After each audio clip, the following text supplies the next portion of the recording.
Bismillah, assalamualaikum warahmatullahi wabarakatuh. Alhamdulillahirabbil alamin. Wassalatu wassalamu ala asrofil anbiya'i wal mursalin. Sayyidina wa maulana Muhammadin wa ala alihi wa sahbihi ajma'in amba'du. Sahabat mercusuar hati yang berbahagia, Ramadan sebagai bulan untuk kian mendekatkan diri kepada Allah adalah momentum tepat untuk merenungi dua ajaran dasar dalam Islam. Yang pertama, Allah adalah Rabbul Alamin, atau Allah adalah Tuhan seluruh alam. Artinya, hamba Allah bukan hanya manusia, melainkan seluruh makhluk lain. Binatang, tumbuhan, gunung, tanah, udara, laut, dan sebagainya. Dalam konteks hubungan antara Khalik atau pencipta dan makhluk, manusia sebagai ciptaan lainnya. Ajaran yang kedua adalah rahmatan lil alamin, atau menebar kasih sayang kepada seluruh alam sebagai misi utama ajaran Islam. Manusia tak hanya dituntut berbagai atau berbuat baik dengan manusia lainnya, tetapi juga makhluk lainnya. Itulah mengapa saat Perang Badar yang peristiwanya tepat pada bulan Ramadan, Rasulullah SAW melarang pasukan muslim merusak pohon dan membunuh binatang sembarangan. Hal ini menjadi bukti bahwa Islam sangat menyayangi alam. Sahabat mercusuar hati yang berbahagia, dengan menyadari dua ajaran dasar tersebut, Allah Rabbul Alamin dan misi Islam rahmatan lil alamin, dapat ditarik kesimpulan bahwa manusia dan alam memiliki hubungan integral dan timbal balik. Manusia memang diberi kelebihan untuk bisa memanfaatkan alam, tetapi ia sekaligus berkewajiban pula melestarikan dan melindunginya. Saat alam hanya diposisikan sebagai objek yang dimanfaatkan, eksploitasilah yang akan muncul. Eksploitasi yang timbul dari sifat serakah akan berdampak pada kerusakan. Lantas ujungnya adalah bencana alam. Sebagaimana tercantum dalam surah Ar-Rum ayat 41, Allah mengabarkan bahwa di balik kerusakan yang melanda bumi maupun di laut, ada ulah manusia sebagai penyebabnya. Bencana alam yang terjadi tentu bukan salah alam, karena alam bergerak atas dasar sunatullah atau hukumnya sendiri. Jadi bencana alam tidak datang secara tiba-tiba, melainkan melalui faktor atau sifat dan perilaku manusia. Hal ini juga berlaku untuk hewan atau binatang yang ada di bumi. Apabila ada hewan yang sudah mulai langka dewasa ini, hal ini adalah akibat ulah tangan manusia yang tamak dan ingin menumpuk kekayaan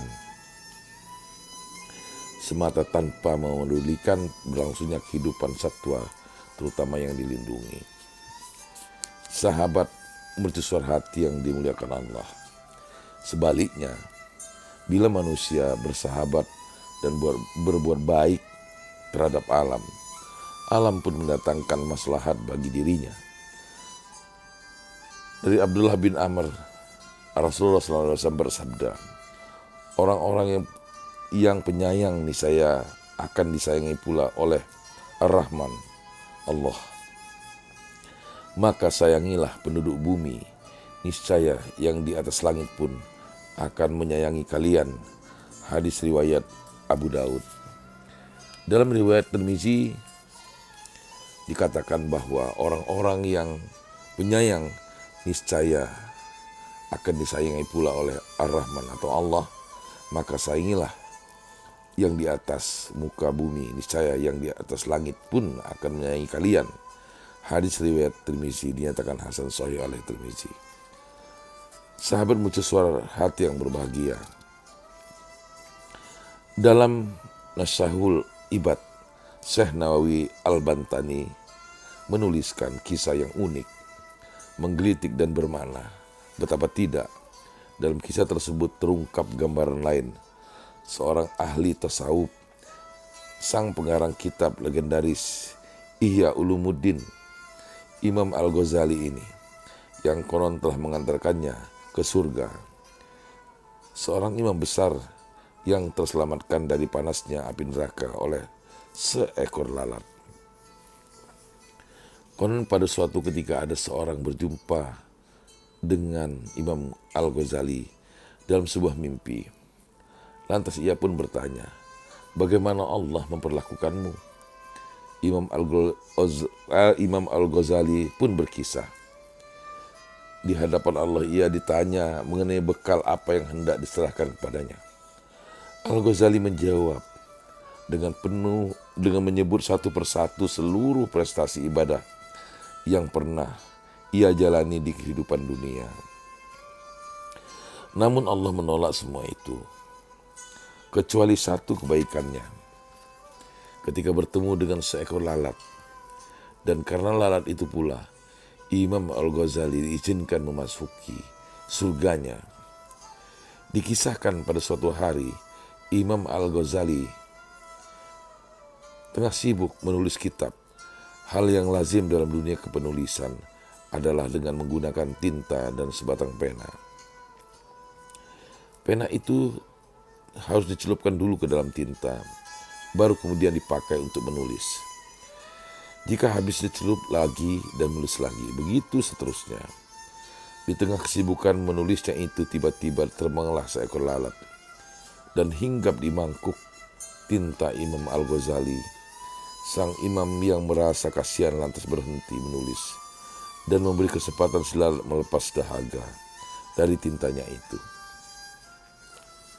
Dari kisah tersebut, kita tahu bahwa betapa luas kasih sayang Imam Al-Ghazali terhadap sesama makhluk, termasuk lalat yang pada saat itu datang mengganggu kenikmatannya dalam kegiatan menulis. Hikmah yang bisa kita petik dalam kisah ini adalah mengenai kasih sayang yang tidak batas, kasih sayang manusia terhadap makhluk lain, sekalipun itu hewan. Tak menutup kemungkinan kasih sayang yang dianggap sepele ini dapat menghantarkan manusia menuju surganya. Sahabat mercusuar hati yang berbahagia, ditambah kenyataan bahwa Ramadan adalah wahana mendidik kita untuk bersikap sederhana, seharusnya kita pun mesti pandai menahan diri dari dorongan-dorongan yang muncul dari nafsu tamak kita. Kerusakan lingkungan banyak disebabkan oleh ketidakmampuan manusia menahan sifat tercela ini. Godaan nikmat duniawi, gairah menumpuk harta, dan semacamnya seringkali menjerumuskan manusia untuk berbuat zalim, tak hanya kepada manusia, tapi juga lingkungan sekitarnya. Pada bulan suci Ramadan kali ini, mari sifat-sifat serakah, mubazir, dan zalim kita pangkas, dimulai dari diri sendiri dan hal-hal terkecil dalam keseharian kita. Di antaranya kesadaran untuk mencintai alam dan juga binatang yang ada di sekitar kita. Semoga di bulan Ramadan ini kita sanggup meningkatkan kualitas diri untuk menjadi manusia yang akram atau lebih bertakwa kepada Allah dan soleh, yakni yang mampu mewarisi bumi ini dalam arti luas, mengelola, memanfaatkan, menyeimbangkan, dan melestarikan dengan tujuan akhir mencapai kebahagiaan dunia dan akhirat.